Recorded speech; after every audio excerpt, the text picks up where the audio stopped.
한 목소리를 읽겠습니다. 예수께서 이르시되 일어나 네 자리를 들고 걸어가라 하시니 그 사람이 곧 나와서 자리를 들고 걸어가니라. 아멘. 15년 전에 어떤 사람이 미국의 수도 워싱턴 DC에서 좀 재미있는 실험을 했다고 합니다. 이 사람은 바이올린을 가지고서 복잡한 지하철역 앞에 서서 가장 멋있는 바이올린 곡을 연주를 했습니다. 연주는 한 45분 동안 계속이 되었고요. 그동안에 1000명이 넘는 사람이 한 100명 거의 가까운 사람이 그 앞을 지나갔다고 합니다.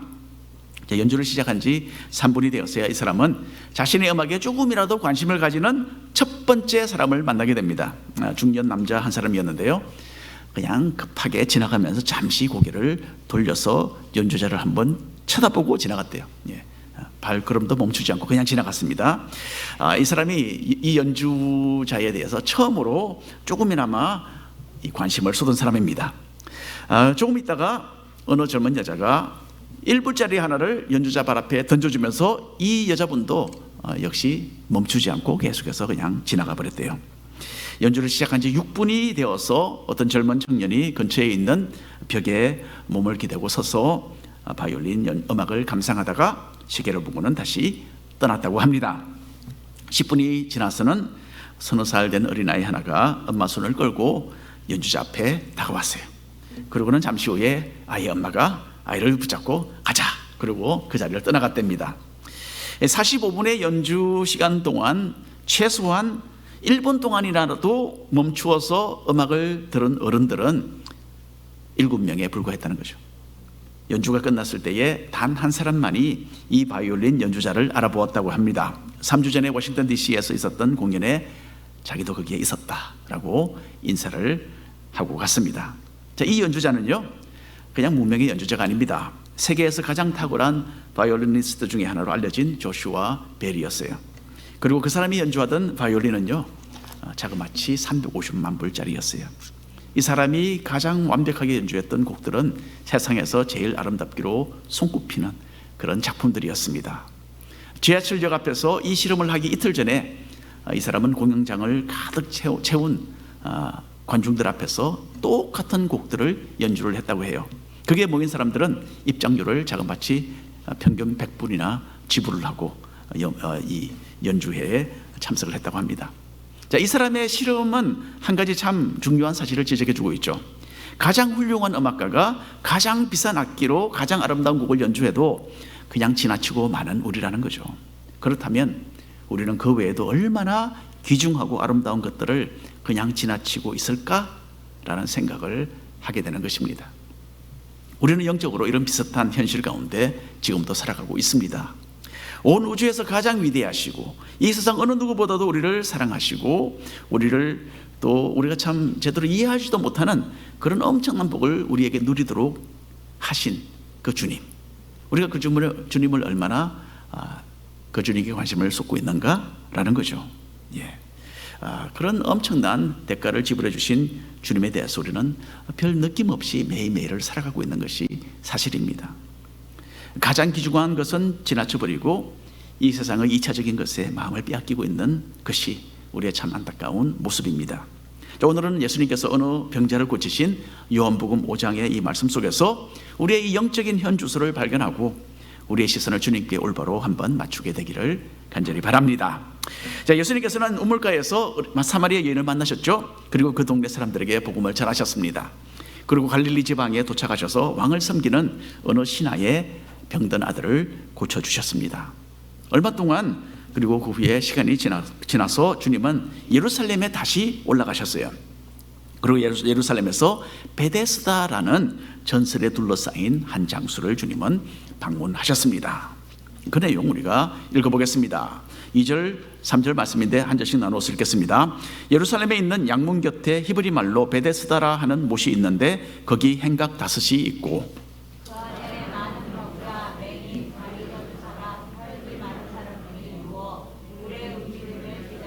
감사합니다. 예루살렘에 베데스다라는 못이 있었다라는 이것은요, 고대 다른 어느 문서에도 언급되지 않은 이야기입니다. 오로지 요한복음 5장에만 나오는 이 베데스다라는 이 지명의 이름이 나옵니다. 그래서 이전에 진보적인 또 자유주의적인 신학자들은 베데스다를 둘러싼 이 모든 이야기는 요한이 그냥 만들어낸 이야기다, 가짜 이야기다, 그렇게까지 주장을 하기도 했습니다. 그런데 100여 년 전에 고고학자들에 의해서 오랫동안 파묻혀 있던 이 장소가 발굴이 되었어요. 그러니까 이전에 못이 있었는데 그 위에 또 건물이 서고 또 건물이 서고 해서 사람의 눈에 보이지 않았던 거죠. 그러나 발굴을 해보니까 그 과정 가운데서 이 큰 못이 발견이 되었습니다. 다시 한번 성경이 하나님의 참 말씀인, 믿음직한 말씀인 것으로 증명이 되었죠. 이 베데스다는 인공으로 만들어진 초대형 연못입니다. 우리는 보통 연못이라 그러면 뭐 나무가 있고 이 흙이 있고 그 사이에 이렇게 대강대강 물이 고여 있는 그런 상태를 생각을 하죠. 그러나 사실 이 베데스다는 공중 목욕탕입니다. 예, 그리고 요즘 우리의 생각으로는 조금 더 현대적인 야외 수영장에 더 가깝다라고 보시면 될 것 같습니다. 실제로는 베데스다는 2개의 야외 수영장 또는 목욕탕으로 되어 있었습니다. 예, 크기가 거의 비슷한데요, 2개가 나란히 있었습니다. 그리고 이 2개의 목욕탕이 얼마나 컸는지 우리 교회 주차장의 2배가 넘는 크기입니다. 엄청나죠? 그러니까 이 2개가 있는데 나란히 있는데 하나가 우리 교회 주차장보다도 더 큰 겁니다. 예, 그만큼 엄청나게 큰 그런 공중 목욕탕이었어요. 베데스다는 특이한 점이 한두 가지가 있었습니다. 먼저 베데스다에는 그 둘레에, 그 연못 둘레에 아름다운 행각이 세워져 있었습니다. 돌기둥과 그 위에 지붕이 있는 그런 건물이죠. 그래서 이 건물이 연못 사면에 세워져 있었고 2 연못 사이에도 이런 행각이 세워져 있었어요. 그래서 이 요한이 얘기하니까 행각이 5개가 있었다라고 하죠. 이제 그것이 그대로 발굴이 되어서 이것이 바로 베데스다라는 것을 사람들이 알게 된 겁니다. 그리고 이제 이렇게 행각에서는 사람들이 그 아래서, 그늘 아래서 쉬고 또 시간을 보낼 수가 있었던 거죠. 또 한 가지 베데스다가 요즘 수영장과 다른 점이 하나 있는데, 사람들은 이 공중 목욕탕이 병을 고치는 효력이 있는 것으로 믿었다는 거죠. 그래서 많은 병자들이 이 행각에 머무르면서 이 매일매일 치유되기를 기다렸다고 합니다. 이전에 꼭 예루살렘뿐만 아니라 로마 시대의 대도시들에게는 항상 안에는 이런 이 병을 고치는 그런 목욕탕들이 있었다고 해요. 그래서 예루살렘에도 이런 것이 있었다는 것은 그렇게 크게 놀라운 일은 아닙니다.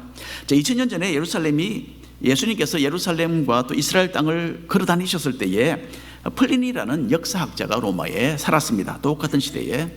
이 사람은 그 당시에 각종 질병을 치료하는 데 사용되었던 약품 재료들을 자기의 그 책에 기록을 남겨두었습니다.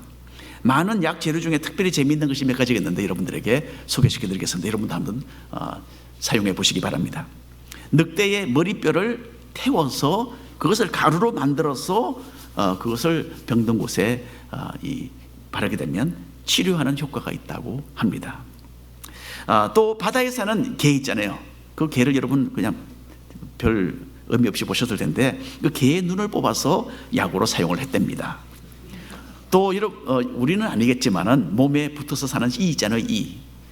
이를 또 약으로 썼다고 해요. 그리고 제일 중요한 것, 말의 입에서 흘러나오는 거품도 받아서 약으로 사용했다고 그렇게 기록이 되어 있습니다. 그래서 현대의학의 혜택을 마음껏 누리는 우리로서는 쉽게 납득이 가지 않는 그런 약품들이죠, 그렇죠? 하지만 2000년 전에는 이런 원시적인 치료법이 사용되었던 시대였다라는 것을 우리가 알아야 합니다. 그러니까 예루살렘에 있는 이 아름다운 멋진 야외 목욕탕이 병을 치유하는 효력이 있다라고 사람들이 믿었다는 것은 그리 놀랄 일이 아닌 것 같습니다. 자, 그런데 베데스다를 둘러싼 전설은 그냥 이 정도에 그치는 것이 아니었어요. 베데스다의 그 행각에는 각종 질병을 앓는 수많은 사람들이 누워서 물이 움직이는 것을 기다렸다라고 요한이 기록하는데, 왜 그랬는지 그 다음 절에 설명이 나옵니다. 함께 읽겠습니다. 이는 천사가 가끔 못에 내려와 물을 움직이게 하는데 움직인 후에 먼저 들어가는 자는 어떤 병에 걸렸든지 낫게 되밀어라. 이것은 그 당시 사람들이 생각했던 것을 설명으로 여기에 남겨둔 것입니다. 간혹 가다가 어떤 수합에 의해서 베데스다 목욕탕 물이 움직이는 것처럼 보였던 것 같아요. 어쩌면 이 거대한 목욕탕 두 개가 서로 연결이 되어 있어서 한쪽에 어떤 현상이 일어나면 다른 쪽에 모르겠습니다. 어떤 현상이, 그래서 그런 현상이 일어났던 것으로 저는 생각을 합니다. 다만 사람들은 이것을 보고서 천사가 하늘에서 내려와서 물을 한번 휘젓는 것으로 생각을 했다는 거예요. 그리고 물이 움직이는 그 순간에 제일 먼저 그 수영장 속으로 뛰어들어가는 사람은 무슨 병이든지 낫는다 라는 그런 소문이 떠돌았던 겁니다. 그래서 병자들은 이 소문을 굳게 믿고 눈먼 것과 다리 저는 것과 그 외에 자신들의 각종 질병이 고침을 받기를 그렇게 소망을 하고 있었다는 이야기입니다. 자, 이 공중 목욕탕을 또 베데스다라고 불렀던 것도 의미가 있어요. 베데스다라는 이 말은요, 히브리어로 자비의 집, 자비 긍휼의 집이라는 뜻입니다. 천사가 자비를 베풀어서 물에 먼저 뛰어들어가는 사람을 고쳐준다라는 전설이 담겨있는 장소였습니다. 물론 이것은 하나의 전설에 지나지 않았습니다. 하지만 사람들은 이것을 굳게 믿었고요, 베데스다에는 이 전설의 모든 소망을 걸고 있었던 사람들로 가득했다라는 겁니다. 우리도 진정한 해결책이 되지 못할 것을 바라보고 추구하는 잘못을 자주 범합니다. 이 세상이 제시하는 가시적인 것을 의지하고 참된 만족을 주지 못할 신기루를 붙잡으려고 우리는 노력을 합니다. 베데스다의 그 헛된 전설을 따랐던 사람들의 오류가 나에게는 없는지 한번 돌아보는 그런 기회가 되기를 바랍니다. 예수님은 그 많고 많은 병자들 중에 어느 한 사람에게 다가가셨어요. 이 사람은 38년 동안이나 질병으로, 어떤 이름 모를 질병으로 시달렸던 사람입니다. 우물가에서 사마리아 여인을 만나 주시던 주님은 이 병자에게도 자비의 손길을 펼치시고 대화를 시작하셨습니다. 읽어볼까요? 5절부터 한 줄씩 나눠서 읽겠습니다. 거기 38해 된 병자가 있더라.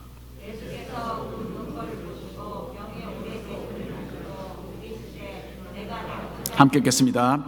병자가 대답하되 주여 물이 움직일 때에 나를 못에 넣어주는 사람이 없어 내가 가는 동안에 다른 사람이 먼저 내려가나이다. 자, 38년 전에 여러분들 어디서 무엇을 하고 계셨나요? 저는 38년 전에 20살이었습니다. 예.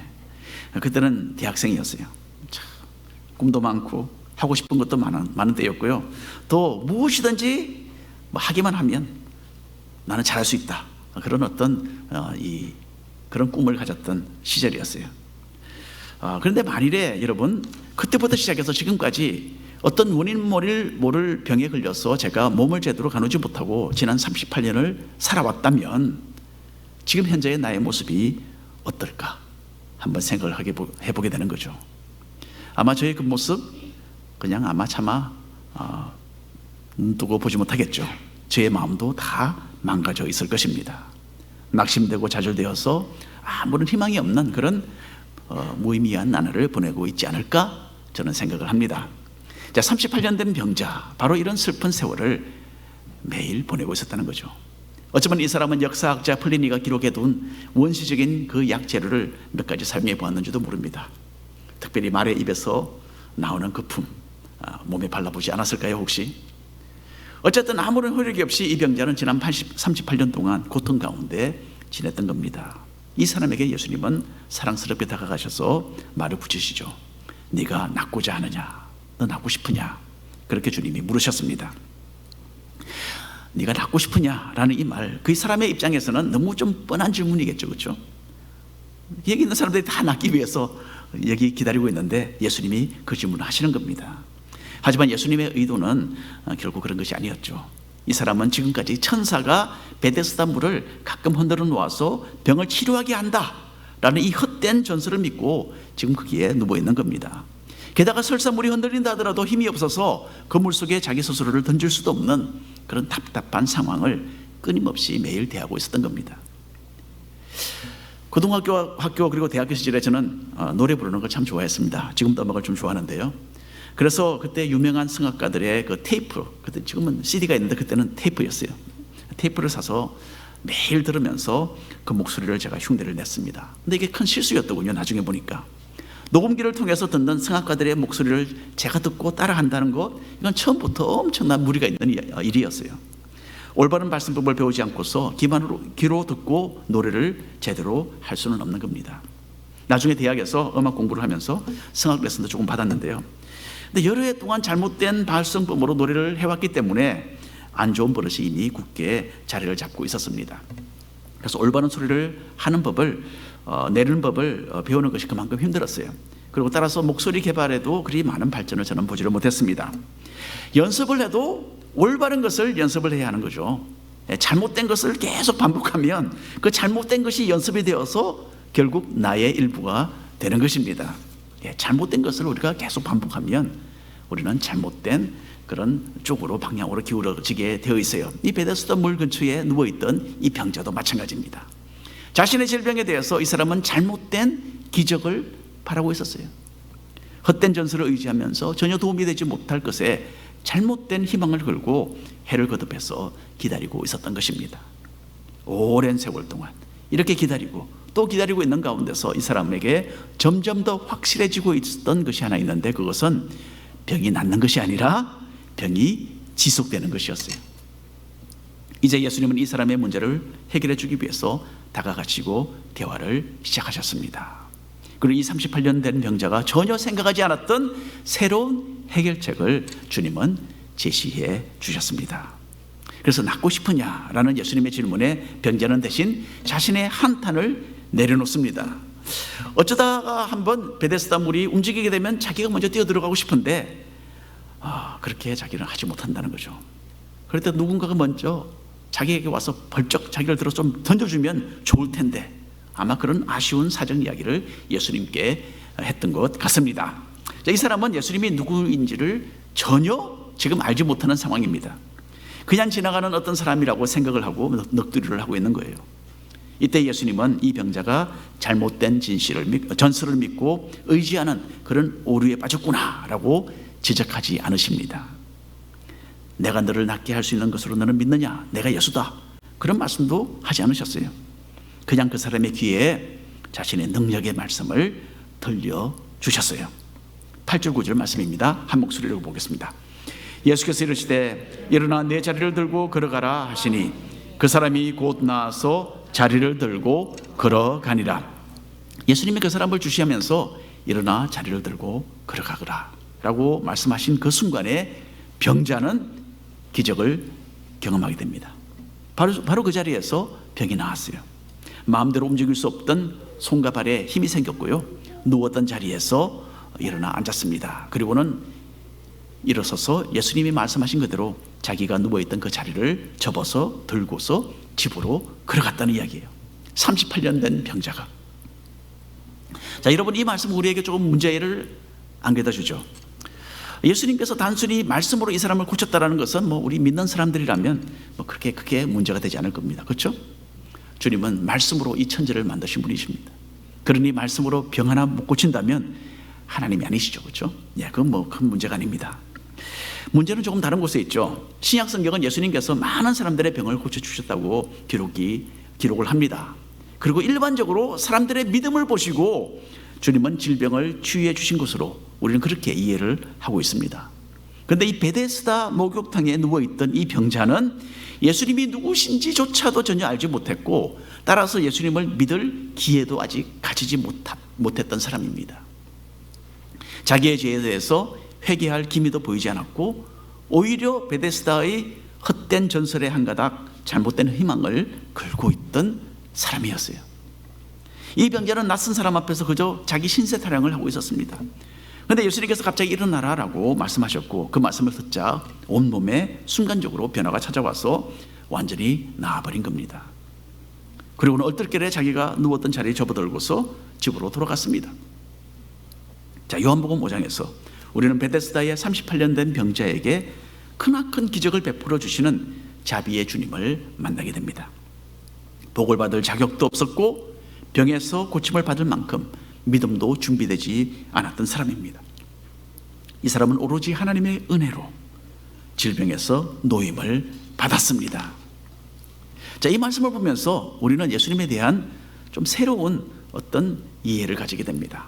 물론 예수님은 우리에게서 믿음을 요구하시죠. 그리고 우리의 믿음이 성장하면서 우리가 하나님께 더 헌신하며 주님 중심으로 살아가는 것을 바라고 계십니다. 이게 사실입니다. 하지만 예수님은 우리에게서 이런 여러 가지를 요구하시기 이전에 먼저 우리를 불쌍히 여기신다라는 것을 알 수가 있습니다. 예수님은 믿음도 제대로 갖추지도 않은 우리에게 먼저 찾아오셔서 자비를 베푸신 분이십니다. 자, 이 같은 사실에 대해서 사도 바울도 로마서에 기록을 했습니다. 5장 8절 말씀 함께 읽겠습니다. 우리가 아직 죄인 되었을 때에 그리스도께서 우리를 위하여 죽으심으로 하나님께서 우리에 대한 자신에게 사랑을 확정하셨느니라. 우리는 죄인이었어요. 하나님을 알지도 못했습니다. 그런데 하나님께서 우리를 위해서 예수 그리스도를 보내주시고 그분의 죽으심을 인해서 우리가 하나님의 사랑을 듬뿍 받게 된 것입니다. 하나님에 대해서 알지도 못했고 예수님을 믿어야 한다는 것도 깨닫지 못하고 있었을 그때에 하나님은 이미 우리를 사랑하셨습니다. 그리고 우리에게 말할 수 없는 은혜를 베풀어 주신 겁니다. 그렇기 때문에 어떤 면으로 생각할 때 믿음은 우리가 주님으로부터 은혜를 얻는 하나의 조건이라고 말할 수는 없습니다. 하나님은 우리가 믿음을 소유하기도 전에 먼저 우리에게 은혜를 베풀어 주셨어요. 우리는 나중에야 믿음의 눈을 가지고서 자비의 주님께서 이미 허락하신 그 은혜를 깨닫게 될 뿐입니다. 38년 동안 병으로 고생하던 이 사람은 고침을 받고 집으로 갔습니다. 육신의 질병에서 해방되는 것이 이 사람의 소원이었죠. 아마도 엄청나게 기쁘고 만족스러웠을 것입니다. 하지만 이 사람을 위한 주님의 사역은 그냥 시작이었어요. 끝이 아니었습니다. 이 사람은 자기에게 자비를 베풀어 주신 분이 누구인지를 알아야 했어요. 그런 영적인 필요가 이 사람에게 있었습니다. 예수님을 알지 못하면 무슨 소용입니까? 그렇죠? 그래서 예수님은 나중에 성전에서 이 병자를 찾아가 만나 주셨습니다. 그리고는 이 사람이 38년 동안 가지고 있었던 그 질병의 원인, 그것은 그 사람의 죄 때문이다 라고 밝히 말씀하셨어요. 그리고 주님은 그 사람에게 이제는 회개하고 죄에서 떠난 삶을 살아야 한다 라고 가르쳐 주셨습니다. 14절 말씀 함께 읽겠습니다. 그 후에 예수께서 성전에서 그 사람을 만나 이르시되 보라, 내가 나았으니 더 심한 것이 생기지 않게 다시는 죄를 범하지 말라 하시니. 우리가 근원적인 이유를 따진다면 질병이나 그 외의 각종 고통과 인간의 슬픔은요, 죄 때문에 이 세상에 찾아온 것은 사실입니다. 하나님이 완벽하고도 아름답게 이 세상을 만드셨지만은 아담과 하와는 하나님의 법을 어기고 그리고 범죄했습니다. 그 후로 땅이 저주를 받고 인간은 고통 가운데 떨어졌고요, 결국엔 죽음을 맞이하는 슬픈 그런 결과를 얻게 되었습니다. 하지만 그렇다고 해서 모든 질병이 어떤 특정한 죄 때문에 생겼다라고 자동적으로 생각하는 것은 또한 큰 오류입니다. 구약성경에 나오는 욥의 이야기가 좋은 예가 되죠. 욥은 말할 수 없는 고난을 받았지만은 그것이 죄 때문이 아니었다라는 것, 이것을 욥기가 너무나 분명하게 이야기합니다. 자, 우리 주변에는 질병으로 고민하는 사람들도 있습니다. 예, 우리 가까이도 있을 수 있습니다. 우리가 모르는 어떤 특별한 죄를 지어서 이 사람들에게 이런 고난이 왔다라고 단정을 짓는 것은 큰 잘못입니다. 이 부분에 있어서 정확한 판단을 내리실 분은 오로지 하나님 한 분이십니다. 다른 사람이 가진 질병이 죄 때문이라는 것을 우리는 올바로 파악할 능력이 없습니다. 따라서 우리의 어떤 판단 때문에 믿음의 형제자매에게 불필요한 괴로움을 더하는 일이 없도록 우리는 주의를 해야 합니다. 자, 그런데 오늘 말씀에서 예수님은 이 병자의, 이 사람의 질병의 원인에 대해서는 정확하게 짚어주셨어요. 이 사람의 경우에는 확실하게 어떤 죄로 인해서 질병을 얻었던 것입니다. 그 죄가 무슨 죄인지, 그 질병이 무슨 질병인지는 우리는 모르지만은 주님의 말씀이 그렇게 나와 있습니다. 자, 우리가 읽는 한국 성경에는 다시는 죄를 범하지 말라라고 그렇게 번역이 되어 있습니다. 그런데 다시는 보다는 더 이상은 이라는 말이 원어상으로는 조금 더 정확한 표현이 되겠습니다. 그러니까 이 사람은 과거에 딱 어떤 한 번 죄를 지어서 질병을 얻은 것보다는 계속적인 죄 가운데 살았기 때문에 그 질병에서 헤어나지 못했던 거죠. 그래서 더 이상은 죄를 범하지 말라라고 주님은 말씀하신 것입니다. 이 사람의 근본적인 문제는 그러니까 죄였어요. 이 사람이 이때까지 계속해서 지었던 죄가 무엇인지 모릅니다. 하지만 주님은 그것이 무엇인지 아셨고 이 사람도 그 죄가 무엇인지를 알았을 것으로 생각이 됩니다. 그런데도 이 사람은 죄를 해결하려고 하지 않고 이 전설의 베데스다 물에 뛰어들어갈 궁리만 하고 있었던 것입니다. 자, 주님의 말씀에 의하면 어떤 죄를 해결하지 않고 그 죄를 계속해서 품고 살면 그것이 질병의 요인이 될 수도 있다라는 말씀입니다. 여러분, 인간은 영적인 존재죠. 그렇기 때문에 우리의 영혼이 건강하지 않으면 그 여파가 우리의 정신세계 그리고 우리 육신에까지도 미칠 수 있는 겁니다. 따라서 여기서 우리가 얻어야 할 중요한 교훈이 하나 있는데 그것은 우리가 회개의 열매를 맺어야 한다라는 점입니다. 갈라디아서 6장 7절 8절에 있는 말씀 한 절씩 나눠서 읽겠습니다.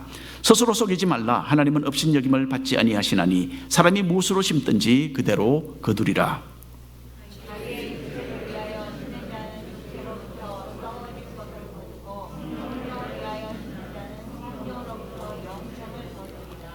예, 회개는 무엇입니까? 먼저 자신의 죄를 슬퍼하고 후회하고, 근데 그게 끝나면 안 됩니다. 하나님께 용서를 구하는 것이 회개죠. 그렇죠? 예, 하나님이 그게 개입이 되어야만 이 회개가 이루어집니다. 그리고 그 다음으로 진정한 회개는 지금의 모습에서 유턴을 하는 것이 진실된 회개입니다. 잘못된 마음과 잘못된 생각과 행동을 버리고 주님의 거룩하신 기준을 자신의 삶에 적용하는 것이 회개죠. 이런 회개의 열매를 맺어가는 우리 진실된 성도님들이 다 되시기를 바랍니다. 오늘 결론의 말씀을 드리고 싶습니다. 38년 동안 고생하던 이 병자는 자비의 집이라는 베데스다에서 예수님을 만났습니다. 그리고 이 사람은 자비의 주님으로부터 무조건적인 은혜를 얻었어요. 그리고 이 사람은 자신의 영혼의 진정한 해결책은 회개의 열매를 맺는 삶이다 라는 것을 주님으로부터 듣게 되었습니다. 여러분, 우리는 모두 주님으로부터 엄청난 은혜를 받은 사람들입니다. 우리도 모두 어떤 면에서는 이 베데스다의 기적을 다 경험을 했어요. 참된 해결책이 되지 못하는 것을 추구하던 우리에게 자비의 주님께서는 자신의 손을 펼쳐주시고 우리에게 먼저 다가와 주셨습니다. 그리고 도무지 고침받을 가망이 없었던 이 죄라는 질병에서 우리 모두를 해방시켜 주셨어요. 이런 엄청난 하나님의 은혜를 헛되이 받는 경우가 되어서는 안 되겠죠. 주님은 우리를 무한하게 복된 영적인 삶으로 초대하고 계시는데 우리는 회개하지 않아서 그 복을 그만 차버릴 수도 있는 겁니다. 오늘 들려주시는 주님의 말씀이 우리를 변화시키도록 우리 자신들을 내려놓으시길 바랍니다. 그리고 이제는 회개의 열매를 맺는 그런 삶으로 더욱더 나아가시기를 축원합니다. 기도하겠습니다.